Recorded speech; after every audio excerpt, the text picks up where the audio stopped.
This is one of 10 training drills that are being conducted throughout the city.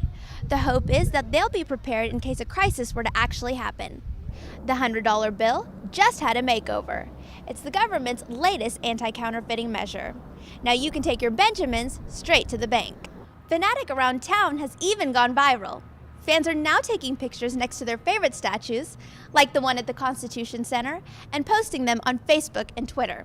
So anyone, from Philly to France, can now join in on the Philly Phanatic fun. If you hate flies in your food, you may want to avoid this next place. The owner of a pizzeria in Australia has added locusts as a new topping to his pizzas. The man agreed to add the insects to the pies after the town's mayor proposed the idea. You don't have to worry about speed demon drivers anymore. Starting Thursday, a new law goes into effect requiring drivers to completely stop for pedestrians at crosswalks.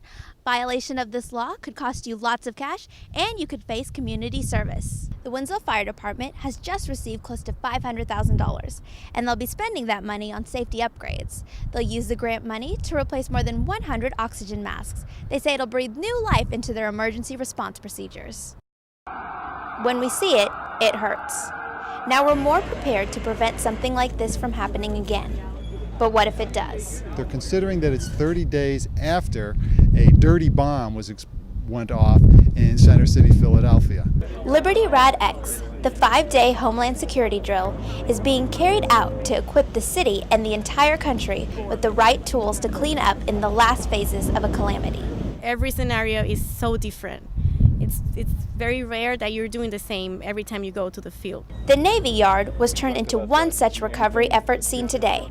Members of the Environmental Protection Agency created and closed off a make-believe highway believed to be contaminated. It's pretty realistic because we have the real equipment here to screen everybody. Every time someone is contaminated, we make them go through the whole process of being screened and decontaminated. If we have someone that was hurt, it has to go to the safety officer. This is one of 10 training drills that are being conducted throughout the city. The hope is that they'll be prepared in case a crisis were to actually happen. More prepared than before, definitely.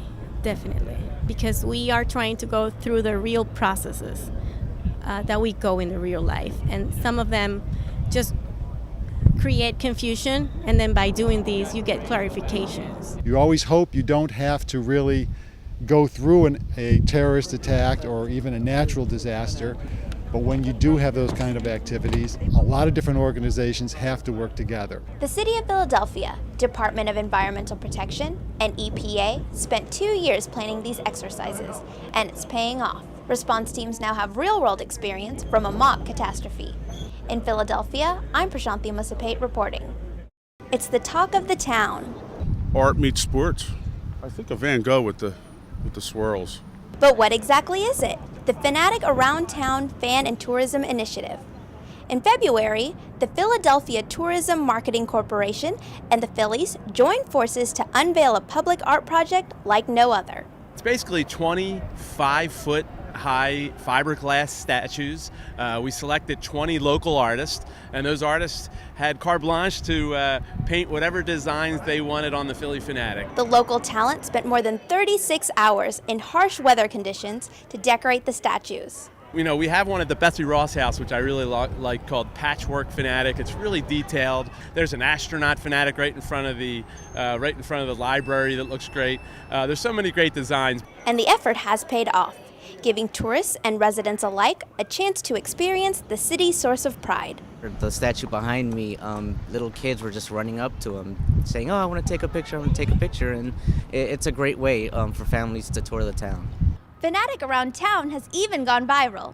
Fans are now taking pictures next to their favorite statues, like the one at the Constitution Center, and posting them on Facebook and Twitter. So anyone, from Philly to France, can now join in on the Philly Phanatic fun. Just showing our pride. A lot of people think sports, Phillies, boo.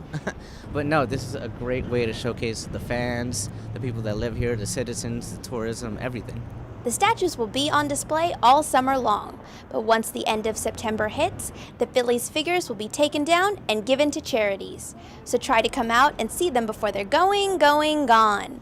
In Philadelphia, I'm Prashanthi Musapet reporting. Hi everyone, and thanks for joining us. I'm Prashanthi Musapet. Topping tonight's newscast, China's death toll has surpassed 2,000 as a result of an earthquake which hit the country more than a week ago.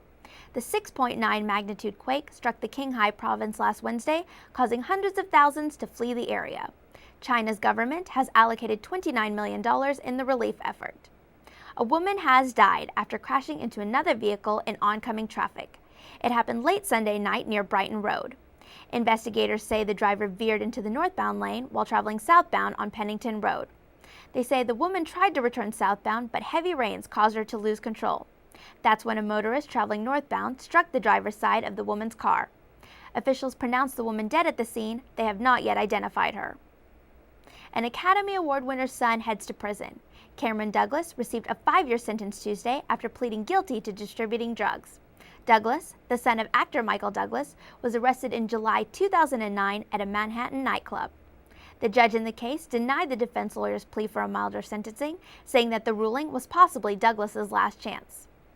Officials have identified the body of a teenage drowning victim. County police say that Edward Daniel Knudsen Jr. drowned Tuesday afternoon. They say he jumped into the Patuxent River and lost control in a difficult current. The county fire department's dive team found the boy's body shortly after 5:30 p.m. If you hate flies in your food, you may want to avoid this next place. The owner of a pizzeria in Australia has added locusts as a new topping to his pizzas. The man agreed to add the insects to the pies after the town's mayor proposed the idea. The mayor came up with the plan as a way to combat the town's recent locust plague. According to the owner, the locust pizzas have proven very popular. Disputes over a popular after-school activity have gone to court. A California law banned selling violent video games to minors in 2005, but was overturned by a federal appeals court before it took effect. The Supreme Court accepted the state's appeal Monday and will now decide the severity of the law. Governor Schwarzenegger says the ban would help protect kids against the negative effects of video game violence. Those are your headlines at this hour. I'm Prashanthi Musapet. Thanks for joining us and have a great night.